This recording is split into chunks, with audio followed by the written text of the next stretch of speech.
இன்றைக்கி Sunday morning காலையில் நல்லா மழை பெஞ்சிட்டு இருந்துச்சு. ஸோ சூடாக ஒரு டீயை குடிச்சிட்டு இன்றைக்கி காலைல சமையல் கட்டு பக்கம் போகணும், லஞ்ச் பேக் பண்ணணும், டைம் ஆச்சான்னு பார்க்கணும், அப்படிலாம் இல்லாமல் ஃபுல்லாக ஒழிஞ்சிட்ருக்கேன். இந்த ஓவிய திறமையெல்லாம் தன்மைக்கு சொல்லிக் கொடுக்கலாம் அப்படின்னு வந்து காலையில் ட்ராயிங் வரைய உட்காந்துட்டேன். இப்போ ரீசெண்ட் டைமில் ரொம்ப நேரமாக ஒரு சில விஷயங்களை எங்கேஜாக இருக்காங்க அப்படின்னா இந்த ட்ராயிங் வரைகிறதெல்லாம் வரையலாம் மாட்டாங்க. நோட்டு கொடுத்தோம் அப்படின்னா பெண்ணை வச்சு அவங்க பாட்டி கிரிக்கிட்டு இருப்பாங்க. ஸோ அது ரொம்ப நேரமாக நல்லா ஜாலியாக உட்காந்து விளையாடிட்டு இருப்பாங்க. இன்றைக்கி வந்து காலையிலே வந்து இந்த கேப்சிகம் எல்லாம் போட்டு சாண்ட்விச் பண்ணிடலாம் அப்படின்னு நினச்சேன்.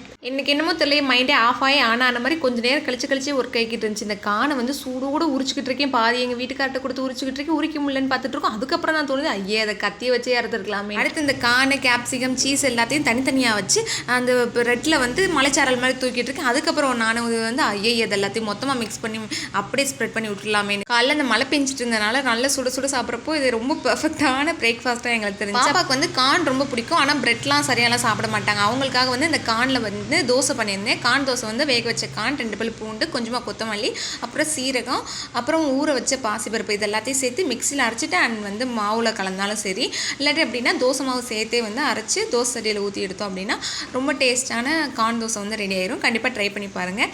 அண்ட் அடுத்த வீடியோவில் பார்க்கலாம். பாய்.